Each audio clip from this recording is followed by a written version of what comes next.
तो कोऑर्डिनेशन मतलब आपको मसाज जितने भी कोऑर्डिनेशन, मेजरमेंट, एमएमटी और मोबिलिटी एड्स मसाज, ये सब क्यों आना चाहिए, ठीक है। जब चीज़ें समझोगे तभी तो आप इलाज करोगे ना, तो बताने लगेगा, ठीक है। आ जाओ न्यूरोमस्कुलर कोऑर्डिनेशन। तो न्यूरोमस्कुलर कोऑर्डिनेशन का मतलब, कोऑर्डिनेशन का मतलब क्या होता है बेटा? Coordination is the ability to perform smooth accurate control movement through proper interaction of the muscle and nervous system. मतलब क्या होता है इसका समझना। जैसे आप सोचते हो ना कि मुझे हाथ को ऊपर करना है, ठीक है, या मुझे फ्लेक्स करना है या एक्सटेंड करना है, ठीक है, या लैटरल रोटेशन करना है या तो मीडियल रोटेशन करना है। पहले ये सब जानते हो आप लोग? पहले फ्लेक्शन क्या होता है मैंने तो बताया था आपको ना, ठीक है। चाहे प्रॉक्सिमल और डिस्टल हो गया ना, तो दोनों पार्टी अगर पास में आता तो क्या हो गया? फ्लेक्शन हो गया। दूर जाता है तो क्या होता है? एक्सटेंशन होता है, ठीक बेटा। लेकिन अब थाई का फ्लेक्शन और एक्सटेंशन अपोजिट होता है। ये क्या हो रहा है बेटा? बताओ, अभी डिफिनेशन बता रहे हैं आपको। फ्लेक्शन हो रहा है ना, दोनों पास आ रहे हैं ना, और अब क्या होगा? एक्सटेंशन हो गया ना, ठीक है। तो इसका ऐसे होता है, ये वाला फ्लेक्शन ऐसे होता है। तो बस डिफिनेशन में क्या याद रख दोगे कि दो पास में आ गए, ठीक। अब क्या हो गया? ये लैटरल रोटेशन हो गया, ठीक है। ये क्या हो गया? मीडियल रोटेशन हो गया। जो हमारे शरीर के पास में आता है उसको मीडियल रोटेशन कहते हैं, दूर होता है तो लैटरल रोटेशन होता है। ऐसा मोमेंट है, वो कैसे रहा है, कैसे हो रहा है बताओ? दो लोगों का कोऑर्डिनेशन है, एक मसल का कोऑर्डिनेशन है, मेरे न्यूरॉन्स का कोऑर्डिनेशन है, ठीक है। हम सोच रहे हैं तो मेरा न्यूरॉन क्या कर रहा है कि जो अभी मैंने कल आपको बताया था ना कि जितने भी नर्व निकलते हैं, ठीक, उस नर्व से सप्लाई जाती है किसको? मसल को। फिर मसल अपना मूवमेंट करता है, ठीक है। ये मूवमेंट मोटर हुआ कि सेंसरी हुआ? सेंस से तो आया, जो एक्शन हुआ मोटर हुआ। इतनी बातें समझ में आ गई आपको? तो ये कोऑर्डिनेशन किसके किसके बीच में है? मसल के बीच में है बेटा, और न्यूरॉन्स के बीच में। इतनी बातें समझ में आ गई ना? आगे उसके बाद लिखा है काज ऑफ इन कोऑर्डिनेशन का। अब क्या, मुझे कोऑर्डिनेशन नहीं हो पा रहा है, मैं चाह रहा हूँ कि क्या करो बेटा? हाथ को लैटरल रोटेशन कराऊँ या हाथ को दूर लेकर के जाऊँ, ठीक है। एक अबडक्शन होता है, एडक्शन होता है, एडक्शन, ठीक है। एडक्शन का ए डबल डी जो होता है बेटा, ऐड करना होता है, ठीक है। तो जो चीज़ों को पास लेकर के आ जाएगा उसको हम क्या बोलते हैं? एडक्शन। दूर लेके जाएगा उसको क्या बोलते हैं? अबडक्शन बोलते हैं, ठीक है। सपोज कर लो कि मैं क्या करना चाह रहा हूँ? अबडक्शन करना चाह रहा हूँ, लेकिन नहीं हो पा रहा है। कोई एक कंडीशन बताओ आप, एकदम नॉर्मल कंडीशन में, मतलब आपको देखने में मिलता होगा कि वो मूवमेंट करना चाह रहा होगा, नहीं करना चाह रहा होगा, किस टाइप के पेशेंट में मिलेगा भाई? स्ट्रोक की वजह से पैरालिसिस होता है, सुने हो आप ना? मसल वीक हो जाती है, या एक साइड की मसल वीक होती है, दोनों साइड की मसल वीक होती है। कभी देखोगे मुंह का ऐसा हो जाता है। जो स्ट्रोक होता है कैसे बेटा? जब बीपी बहुत ज़्यादा बढ़ जाती है, ठीक है, तो ब्रेन में या तो बीपी की वजह से क्या हो जाता है, यहाँ पे इतना ज़्यादा प्रेशर हो जाता है बेटा कि हेमरेज हो जाता है ब्रेन। जब हेमरेज हो जाएगा उस एरिया में, तो जो मैंने कल आपको बोर्ड में एरिया बताया था ना, जो एरिया नंबर 4 था, ये सब बताया था ना, तो उस जहाँ जिस एरिया में ब्लीड होगा तो वो वाला पूरा न्यूरॉन्स, वो जो क्या होगा वहाँ पे जो ब्रेन का पार्ट होगा वो लीजन हो जाएगा, उसमें खराब हो जाएगा। उस पार्ट से जो आपका सेंसेस जाना चाहिए तो जाएगा नहीं, जाएगा ना। तो एक तो स्ट्रोक की वजह से होता है, दूसरा कोई इन्फार्क्ट जाकर के फंस जाए। इन्फार्क्ट क्या होता है बेटा? हमारे शरीर में ब्लड बहता है ना वेसलों में। अब क्या होगा कि वो थक्का जम जाता है ना, तो जब थक्का जम जाएगा तो मतलब रास्ते को क्या करेगा? ऑब्स्ट्रक्ट कर देगा, प्रॉपर रूप से ब्रेन को क्या नहीं मिल पाएगा? ब्लड नहीं मिल पाएगा। तो जब ब्लड से ही क्या होता है? ऑक्सीजन सप्लाई होती है हीमोग्लोबिन के थ्रू, तो मेरे ब्रेन को ऑक्सीजन नहीं मिल जाएगा तो ब्रेन मर जाएगा। ये दो रीजन होते हैं। तो जब बेटा आपका न्यूरॉन से मर गया तो क्या वो ऑर्डर देगा आपको कि अबडक्शन करो या एडक्शन करो? नहीं देगा ना। तो वही देखो क्या क्या हो सकता है, पैरा न्यूरोलॉजिकल डिसऑर्डर हो सकता है। जितने भी जो ब्रेन को कहाँ दिक्कत हो सकता है बेटा? एक तो मालिक है, जो मालिक है वो ऑर्डर ही नहीं दे पा रहा है, पहला काम हो गया।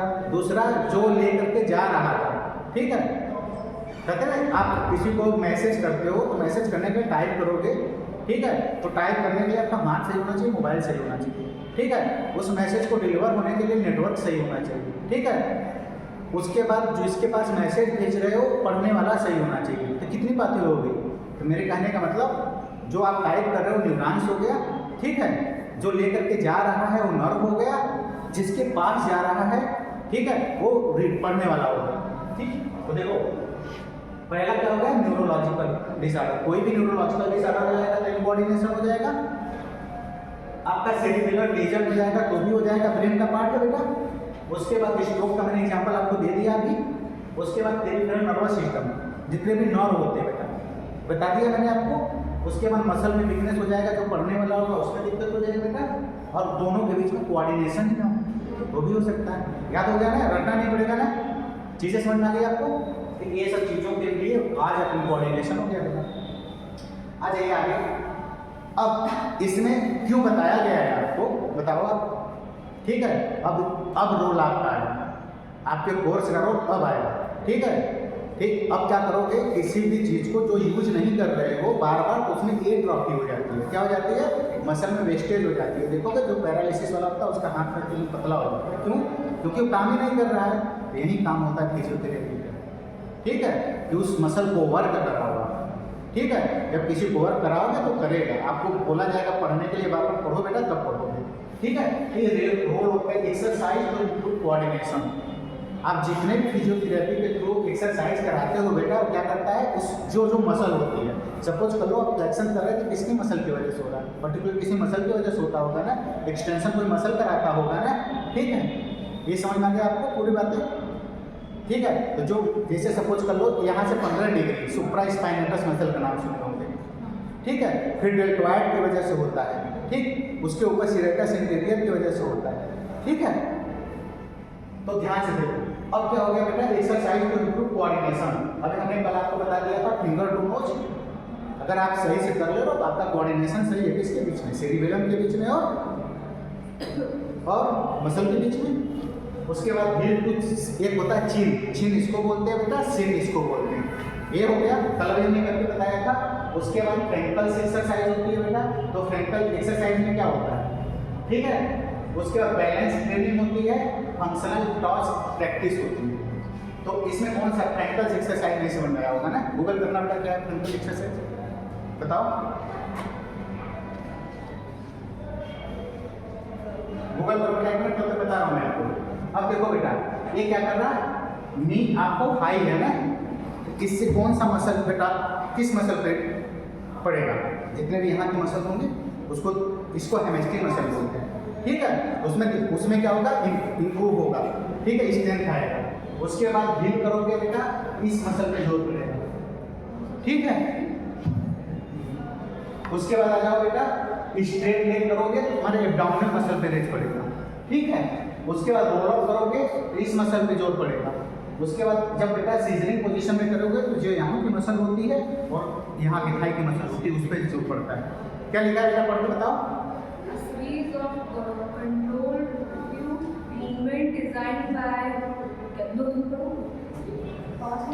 अरे कोई दिक्कत नहीं, पढ़ो, कोई दिक्कत नहीं, बताओ, सुनना बताओ, तेज पढ़ लो बस। A series of controlled repetitive movement designed by Fenton to improve coordination and बस मैं अब समझा रहा हूँ मैं क्यों बोल रहा हूँ पढ़ने के बाद। ये जितने मसल मैंने बताया एक्सरसाइज रहता ना, ये सीरीज है ना एक मसल का, ठीक है, इसी को फ्रंटल एक्सरसाइज बोलते हैं। जिस मसल को जो जरूरत होती है उसको बोलते हैं। समझ में आ गया आपको ना, ये हो गया आपका बेटा। उसके बाद आगे आ गया, इसमें कोई दिक्कत आपको, नेक्स्ट बता जाओ। उसके बाद होता है ज्वाइंट रेंज मूवमेंट, ठीक है, sorry joint range of the motion measurement. कहने का मतलब क्या होता है बेटा, देखोगे जिसकी ज्वाइंट अच्छी होती है, हम लोग की ज्वाइंट अभी कोई दिक्कत नहीं है, ठीक है, तो हम लोग प्रॉपर इसको एक दूसरे से सटा लेते हैं ना, तो यार इसके और इसके बीच में कितनी एंगल बन रही है इसको मेजर करना होता है। तो हम लोग के बीच में एक नॉर्मल एंगल बनती है बेटा, जितना होना चाहिए होती है। लेकिन आप अपने घर में चले जाओ, दादा दादी को देख लो, उनको मुड़ा देखना नहीं मिलेगा। क्यों, क्योंकि उनका नीक क्या हो जाता है, खराब हो जाता है, जो वहाँ पे स्पाइनल फ्लूइड होती है वो सूख जाता है इसके साथ बेटा, ठीक है, तो स्टिफ हो जाता है, जिसकी वजह से उनका मूवमेंट नहीं है। समझ में आया ना।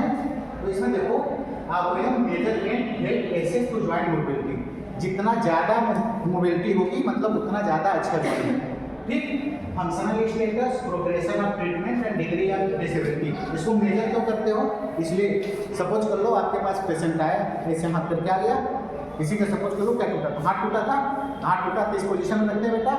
अब क्या होगा, जब उसको तुम 1 महीने 1.5 महीने बाद जो प्लास्टर काटोगे आप ना, तो उसका पोजीशन ऐसे ही रहता है। क्यों? क्योंकि उसने मूवमेंट ही नहीं किया। इसमें क्या हो गया, यहाँ पे जो मसल था उसमें स्ट्रिक्ट हो गया वो मसल।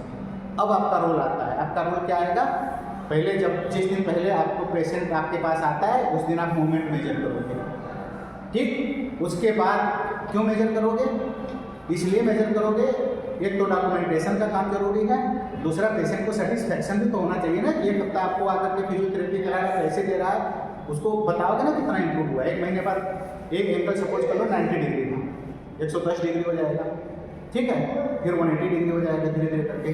तो आप उसको इसलिए मेजर करोगे, पेशेंट के सेटिस्फैक्शन के लिए, दूसरा डॉक्यूमेंटेशन के लिए। समझ में आ गया रोल इसका मतलब बेटा, आपको समझ में आया।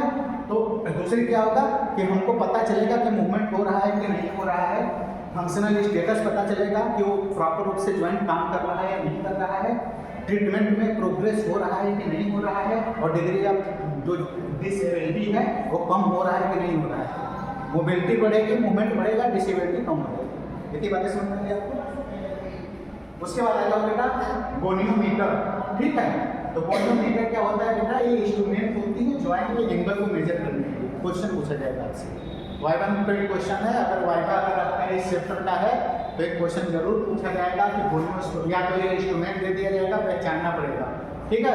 गोनियोमीटर होता क्या है, ये ज्वाइंट के जो एंगल होता है उसको मेजर करता है, ठीक है बेटा। यूनिवर्सल गोनियोमीटर हो गया, ग्रेविटी गोनियोमीटर हो गया बेटा, इलेक्ट्रो गोनियोमीटर हो गया, ठीक है। समझ में, पहले इधर ध्यान दे दो बेटा, ये सब पूछा जाएगा, याद आएगा एग्जाम में, ठीक है। देखो एक जिंदगी में कॉन्सेप्ट याद रखो, जहाँ प्रेजेंट रहो उस समय 100% प्रेजेंट रहो, ठीक है। कुछ सीख के जाओ, ठीक है ना। तो मतलब पढ़ लो, करेक्ट मतलब ले लो। यूनिवर्सल गोनियोमीटर बेटा क्या होता है, जो हर जगह यूज करते हैं नॉर्मल कंडीशन में, ये ग्रेविटी पे डिपेंडेंट होता है, ठीक है। उसके बाद इलेक्ट्रो जो होती है इलेक्ट्रॉनिक्स होती है। तो टाइप मतलब टाइप अलग अलग है, काम सबका एक ही है, ठीक है। तैयार करोगे यूनिवर्सल, ग्रेविटी और इलेक्ट्रो, नाम ही से पता है कि किसके बेस पे काम कर रहा है। आया समझ ना सर ये सब वो यहाँ पर है कि जब करवाएंगे आप बेटा, प्रैक्टिकल में होगा ना, यहाँ पे होगा, जरूर होगा प्रैक्टिकल। प्रैक्टिकल कभी किए हो नहीं, लैब नहीं है, यहाँ नहीं होगा तो जब जाओगे तो वहाँ मिलेगा। इंटर्नशिप में जाओगे तो मेडिकल कॉलेज, ठीक है, मेडिकल कॉलेज में जाओ तो सब मिलेगा। तब जानते रहोगे तब क्या है, तब नहीं जानोगे, वहाँ दे दिया जाएगा, पहचानो क्या, पहचानोगे नहीं पहचान पाओगे, जैसे जानते रहो। ज्ञान नहीं होगा तो मेडिकल कॉलेज में इंटर्नशिप करने जाओगे तो देखोगे, ठीक है। अब आ जाओ आगे बेटा, टेक्निक टू मेजरमेंट कार्बन, ठीक है। कार्बन को फुल फॉर्म को बताएगा, डिग्री यार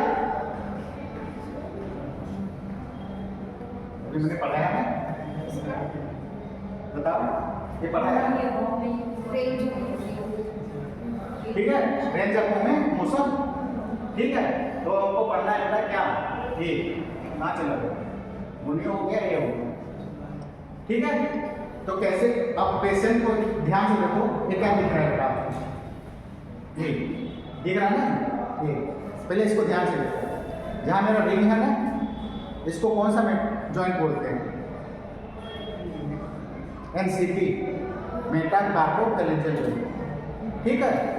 उसको इसको क्या बोलते हैं बेटा, पीआईपी, इसको क्या बोलते हैं, डीआईपी, प्रॉक्सिमल इंटरफेरेंसेस और डिस्टल इंटरफेरेंसेस, ठीक है। तो ध्यान से देखो, यहाँ पे पेशेंट की पोजीशनिंग कैसे होनी चाहिए, ये है ना, ये कौन सा एंगल है बेटा, एमसीपी, ये कौन सा एंगल है, पीआईपी, इसके बीच में हम मेजर करते हैं एंगल, ठीक। तो क्या हो गया, पेशेंट की पोजीशनिंग, आइडेंटिटी, एनाटॉमिकल लैंडमार्क। हाँ, नॉर्मल ह्यूमन एनाटॉमिकल पोजीशन कौन होता है, कभी बताता है, कैसे होता है ना, पाँव आगे होनी चाहिए, ऐसे नहीं होना चाहिए, ठीक है। कभी भी जब वाइवा देने जाओगे, अगर क्वेश्चन पूछा जाएगा कि एनाटॉमिकल पोजीशन में खड़ा हो तो बेटा ऐसे खड़ा हो। उसके बाद स्टेबिलिटी आपका प्रॉक्सिमल सेगमेंट, प्रॉक्सिमल मतलब जो पास वाला होता है, जिस ज्वाइंट की बात कर रहे हो तो इसके पास वाले को प्रॉक्सिमल बोलते हैं, दूर वाले को डिस्टल बोलते हैं, ठीक है। उसके बाद वो distal segment, read report angle लिखोगे ना, डॉक्यूमेंटेशन बहुत जरूरी है मेडिकल साइंस में।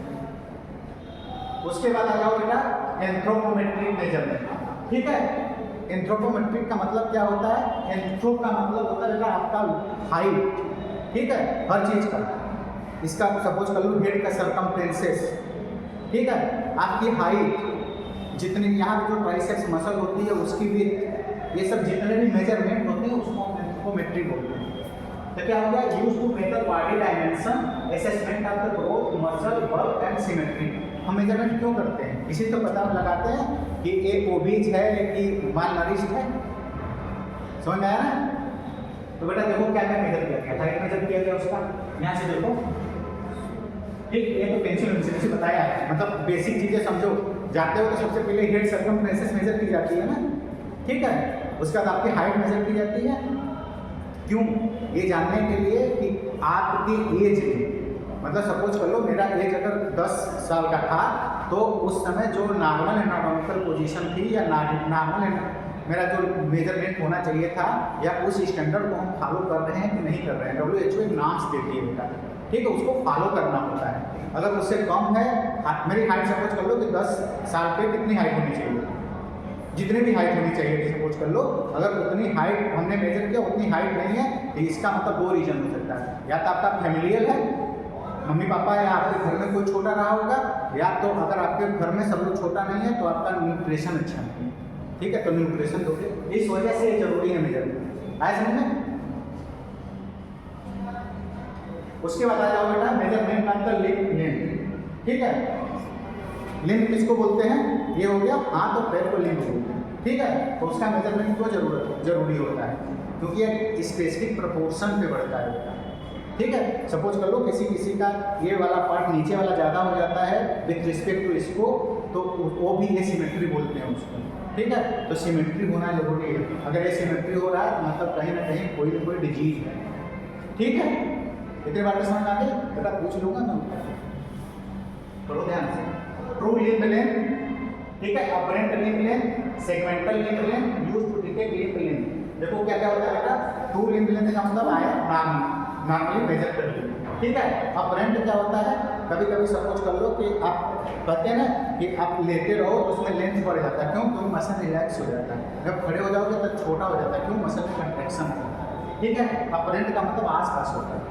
उसके बाद सेगमेंटल क्या हो गया कि सपोज कर लो मुझे यहाँ बैक की कौन सी बोन है, ये टिबिया फिबुला बेटा दोनों है ना, तो इसकी मेजरमेंट, इसकी लेंथ को मेजरमेंट करोगे तो बेटा सेगमेंटल हो गया ना, सेगमेंट मीटर, ठीक है। अब क्या हो गया कि जितने नॉर्म होने चाहिए उतना है या नहीं उस एज और उस टाइम पीरियड पे। आ जाते हैं बेटा measurement of the limb dog, ठीक। इसमें देखो measurement using measuring tape, maximum tape का यूज करना पड़ेगा आप लोग को जहाँ भी मेजरमेंट करोगे। तो ध्यान से देखो बेटा, ये ठीक है, indicate muscle bulk to minima compare to the bilateral. ध्यान से देखो क्या होता है कि हम किसी पेशेंट के, कोई पेशेंट आपके पास आता है, ये उसका लिम्ब स्वेलन है, दूसरा क्या है नॉर्मल कंडीशन है, तो हम क्या निकालेंगे? इसके रिलेशन में इसको देखने मेजर करेंगे ना। अब क्या होगा बेटा कि सपोज कर लो इसको मेजर किया, नॉर्मल था, इसमें कोई शिकायत नहीं थी, लेकिन इसको शिकायत है, तो आपके दिमाग में क्या आएगा? दो तीन चीज़ें हो सकती है। पहला हो सकती है कि या तो उसको कोई चोट लगा है जिसकी वजह से एडिमा की वजह से स्वेलिंग हुआ है, या वहाँ पे कोई भी फ्लूइड एक्यूमुलेट है बेटा, ठीक है। तो फ्लूइड एक्यूमुलेट होगी तो या तो फिर वहाँ पे बोन का ग्रोथ हो गया है, तो आप कैंसर के बारे में सोचोगे, ठीक है।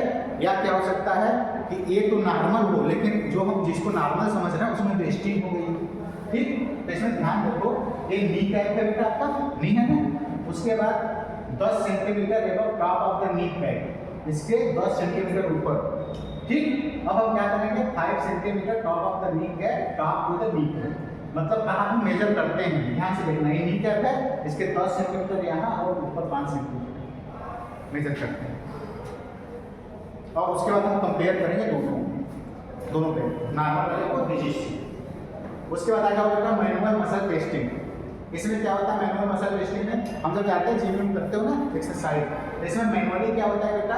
ये इवैल्यूएशन मसल के स्ट्रेंथ, सपोज कर लो कि नॉर्मल आदमी या नॉर्मल कोई भी वो पर्सन हो, तो जब जाते हो जिम में तो बहुत सारे इंस्ट्रूमेंट होते हैं ना, तो सपोज कर लो इसको मैं ऐसे उठा रहा हूँ, ये होता है ना उठा रहा है, अगर ये नहीं उठ रहा है नॉर्मल कंडीशन में जितनी वेट उठानी चाहिए, इसका मतलब है कि हमेशा या तो कमजोर है या तो यहाँ पे कोई वेस्टिंग हो चुकी है, ठीक है, तो इसको हम बोलते हैं मैनुअल, ठीक है बेटा, मैनुअल मसल टेस्टिंग, अपने से करना होता है इसे।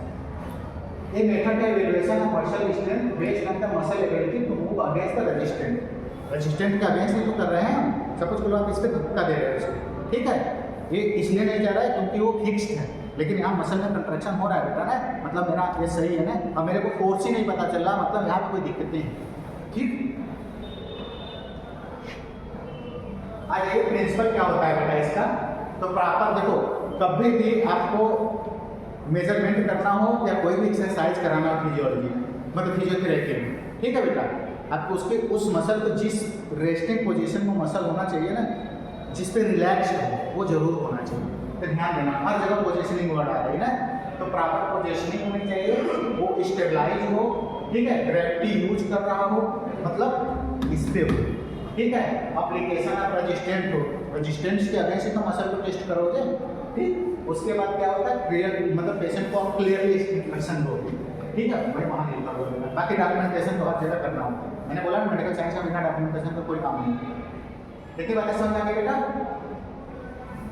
अब आ जाओ मसल ग्रेडिंग, ध्यान से देखो, ये वाइवा का पेड क्वेश्चन है, थियरी में दिया सकता है, जो मसल की ग्रेडिंग होती है, अगर मसल में कंट्रैक्शन ही नहीं हो रहा, आप ऐसे करो ना, यहाँ पे कंट्रैक्शन हो रहा है ना, ध्यान से देखो, ऐसे करके यहाँ कंट्रैक्शन होगा, अगर मसल में नहीं कंट्रैक्शन, यहाँ ऐसे किए बेटा कंट्रैक्शन ही नहीं है, तो उसको ग्रेड 0 मान लो, ठीक है, थोड़ा वो फ्लिकर हल्का वो कंट्रैक्शन आपको महसूस हो रहा है, तो ग्रेड 1 में, ठीक। उसके बाद क्या हो गया, विदाउट ग्रेविटी, मतलब ग्रेविटी को रूल आउट कर दो, उसके बाद आपका मूवमेंट समझ में आ रहा है, तो उसको हम क्या बोलेंगे, ऐसे ऐसे कर रहे हैं, ठीक है, तो क्या हो जाएगा, ग्रेड 2 में हो जाएगा। अब ग्रेविटी के अगेंस्ट कर रहे हैं, ठीक है, तो क्या हो जाएगा बेटा, 3 हो जाएगा।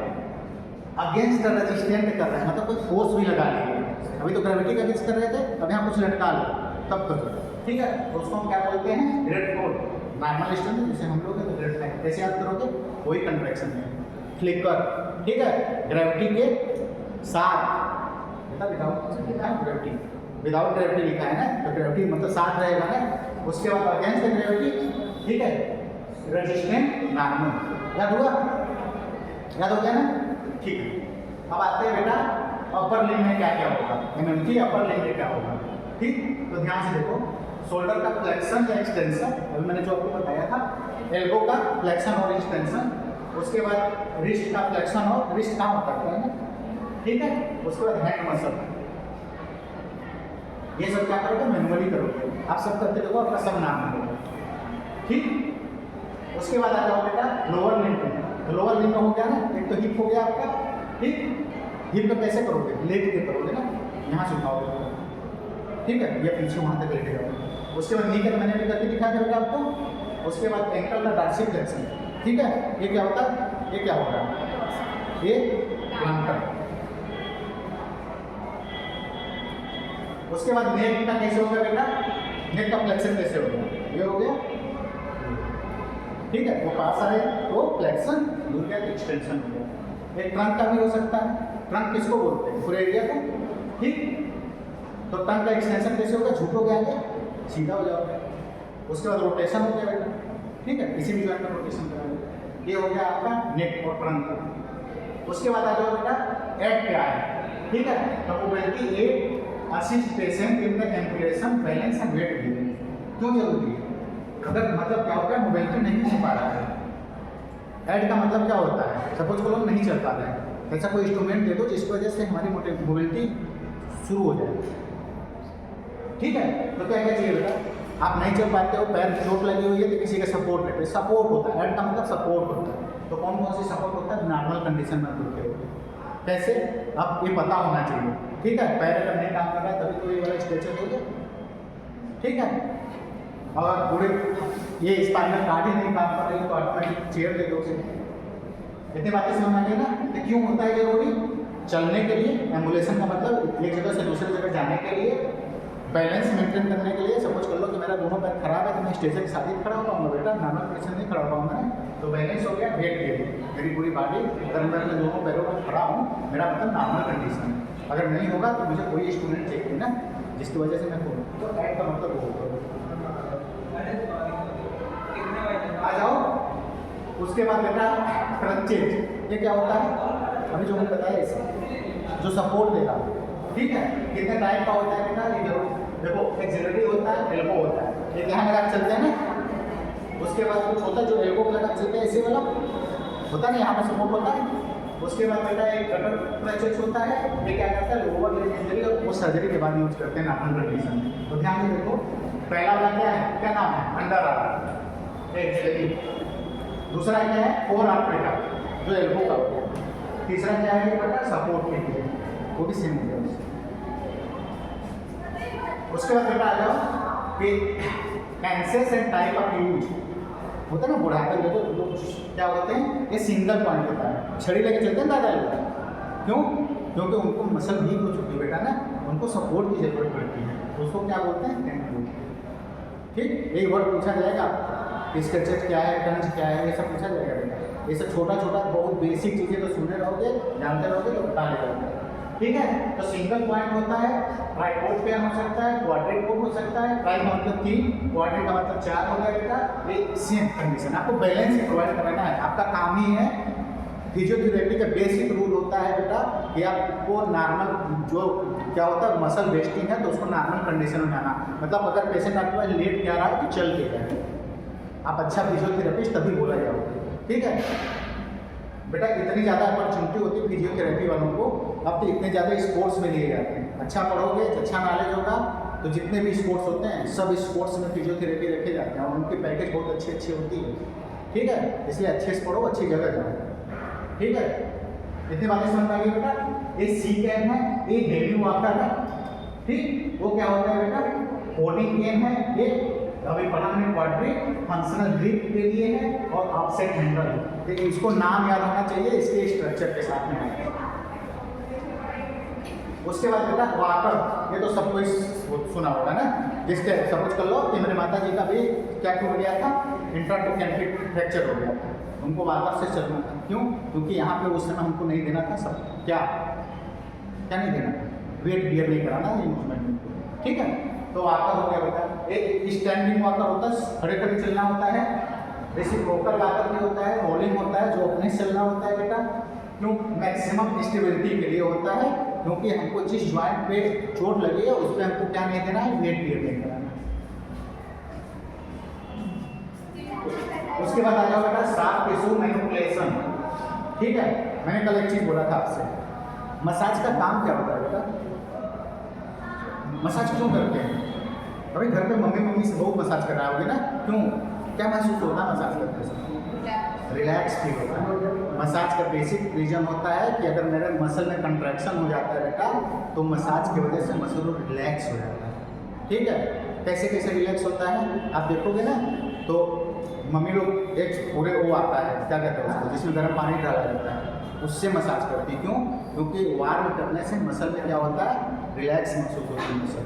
ठीक है बेटा, अब ठंडियों में कहते हैं ना जकड़ गया, एक वर्ड यूज करते हैं ना कि ठंडी में एकदम वो हो गया, क्या होता है, मतलब रिजिड हो गया, इसको हिंदी में बोलते हैं अकड़ गया है ना। क्यों होता है? क्योंकि टेम्परेचर कम होती है, टेम्परेचर ज़्यादा होती है बेटा तो क्या हो जाएगा, रिलैक्स हो जाएगा। तो मसाज एक रिलैक्स, बॉडी को रिलैक्स प्रोवाइड कराता है। ठीक है, तो देखो कि किसी को क्या होता है, बहुत सारे, अगर तुम जिम में एक्सरसाइज कर चले आओ तो पूरा रिजिड हो जाता है ना, उसको मसाज करोगे तो सही हो जाएगा। तो मसाज जो होती है therapeutic manipulation of the soft tissue to promote healing and relaxation. इतनी बातें समझ आ गई बेटा आपको?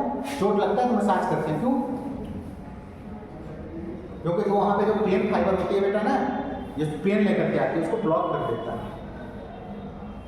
पेन तो किसी मसल फाइबर के थ्रू जाता होगा बेटा ना, तो जिस फाइबर के थ्रू पेन जाता है, आप हल्का सा मसाज करोगे तो स्टिमुलेट करेगा तो पेन इंडिट हो जाएगा। इस वजह से जब चोट लगती है देखोगे सब लोग सगाते हैं, तो रिलैक्सेशन मतलब रिलैक्स कराता है मेरे कहने का मतलब। उसके बाद आता है हिस्ट्री ऑफ द मसाज। ठीक है बेटा, पहले ही जमाने से चला आ रहा है, कहाँ से? चाइना, इजिप्ट, ग्रीक से हीलिंग रिलैक्सेशन करता है, और foundation of the modern physiotherapy बोलते हैं। यहीं से इसकी शुरुआत हुई थी, आपके ब्रांच की शुरुआत यहीं से हुई। ठीक है, क्वेश्चन पूछा जाएगा कि आपके ब्रांच की शुरुआत कब से हुई, क्या बताओगे? उसके बाद बेटा आ जाओ टाइप ऑफ मसाज की बातें कर लेते हैं। ठीक है, पहला क्या हो गया, ये फ्लोरेज, ठीक है। ये फ्लोरेज क्या होता है बेटा, ध्यान से देखो। पहला क्या कर रहा है, आपको पेशेंट को या तो सुपाइन में लेटा दो या तो प्रोन पोजीशन में लेटा करके मसाज हो तो उसको बोलते हैं, ठीक है। पेट्री मसाज होता है, ठीक है। टैपोमेंट होता है बेटा, उसके बाद फ्रिक्शन करते हो ना, रगड़ रगड़ कभी कभी मसाज होता है, ठीक है।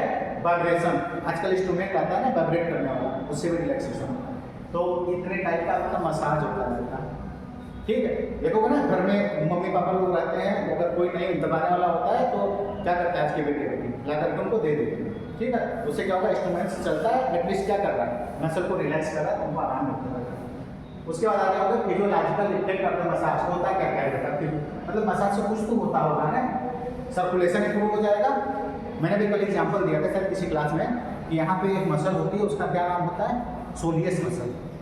सोलियस मसल होता है ना, आप जब बहुत ज़्यादा चल लेते हो तो एक पेन होता है, लेकिन जब यहाँ पे मसाज कर देते हो तो क्या हो जाता है, पेन रिलीफ हो जाता है। क्यों, क्योंकि सोलियस को हमारा सेकेंड हार्ट बोलते हैं, ठीक। वहाँ पे फ्लूइड इकट्ठा हो जाता है, जब उसको मसाज करोगे तो वहाँ से फ्लूइड गायब हो जाएगा बेटा, मतलब गायब क्या हो जाएगा, वो चला जाएगा वेसल के अंदर, ठीक है। तो आपको रिलैक्स फील होता है, उसको रिड्यूस मसल स्पाजम, ठीक। मैंने कहा था एक्सरसाइज करोगे तो मसल रिजिड या स्पाजम में चला जाता है, आप जब उसको क्या करोगे, मसाज करोगे तो रिलैक्स हो जाएगा, पेन में रिलीफ होता है, मैंने बताया था आपको। उसके बाद क्या हो गया, रिलैक्सेशन प्रोवाइड कराता है बेटा। कितनी बातें समझ आ गई आपको। उसके बाद आ जाओगे थेरेप्यूटिक यूजेज ऑफ मसाज, बेटा क्या मतलब क्या फायदा है, सेम वही जो बताया वही, ठीक है। मसल का स्टिफनेस, पेन में रिलीफ, स्ट्रेस रिडक्शन, कहते हैं ना बहुत सर दर्द कर रहा है, क्यों सर दर्द कर रहा है, स्ट्रेस की वजह से। जब मम्मी आपका सर दबाती है तो आप रिलैक्स फील करते हैं, ठीक है। मोबिलिटी भी इंप्रूव होती है, कहते हैं ना हम कह रहे थे ना जिम चले जाओ, आप कोई हैवी एक्सरसाइज कर लो तो मसल ऐसे हो जाता है, ठीक है। तो फिर कोई मसाज करता है, आपका ट्रेनर मसाज करेगा तो रिलीफ कर दो। इतने बातें समझ में आ गई बेटा। उसके बाद ध्यान से देखो, कंट्राइंडिकेशन ऑफ मसाज, मसाज का आप नहीं करोगे जब मेरा भी कोई भी टिश्यू डैमेज हो चुका हो, ठीक है, या ब्लड वेसल डैमेज हो चुका हो, या प्रॉपर बहुत पेन में हो पेशेंट, ठीक है। तो आप ऐसा कुछ भी नहीं करोगे मसाज। तो मसाज क्या हो गया, एक्यूट इन्फ्लामेशन, चोट लगेगा, ठीक है, वहाँ पे इन्फ्लामेशन होता है, उस कंडीशन में नहीं करोगे। इन्फेक्शन है तो नहीं करोगे आप, ओपन वुंड है तो करोगे नहीं, दर्द होगा उसको। डीप वेन थ्रोम्बोसिस होती तो भी मसाज नहीं करेगा, क्यों नहीं करते पता, इसमें भी बढ़िया क्वेश्चन। डीप वेन थ्रोम्बोसिस क्या होता है पता आप लोग को, डीप वेन थ्रोम्बोसिस होता है जो ब्लड वेसल होता है बेटा, ब्लड वेसल में क्या होता है, थ्रम्बस इकट्ठा हो जाता है, जो वेसल होती है ना, इसमें ब्लड का मूवमेंट कम होता है, क्यों, ब्लड की विस्कोसिटी ज़्यादा होती है, ठीक है। तो मूवमेंट कम होगा। अब क्या होगा, गलती से सपोज करो बेटा आपने मसाज किया, छोटा सा थ्रम्बस टूट गया ना, कहाँ जाएगा, हार्ट में जाएगा ना, हार्ट से ब्रेन में चलेगा, स्ट्रोक टच कर देगा, ठीक है। इस वजह से अगर डीबीटी का पेशेंट आपके पास आ जाए तो नहीं करें, ये बहुत इंपॉर्टेंट क्वेश्चन है, ये जरूर पूछा जाता है बेटा, ध्यान देना होगा। इतनी बातें समझ में आ गई। अब आ जाओ बेटा conclusion, ditch assessment and treatment technique essential to physiotherapy पूरी बनी। क्यों होता है बेटा, evaluation, rehabilitation, improving patient function. मैंने कहा था ना, पेशेंट एक अच्छा फिजियोथेरेपी वही होता है, पेशेंट अगर सो करके आता है वो उठ के अपने पैरों पे, ये पूरा काम उसी में करना होगा। समझ में आया। मुझे नहीं पता बेटा मैं कैसा पढ़ाया, मुझे अभी बताया गया था पढ़ाने के लिए, तो मैं बोल पढ़ा, मैंने कोई टॉपिक पढ़ के नहीं आए थे, अगर कोई दिक्कत होगी तो पूछना, ठीक है। और कुछ पूछना बताओ, सही लगा कुछ समझ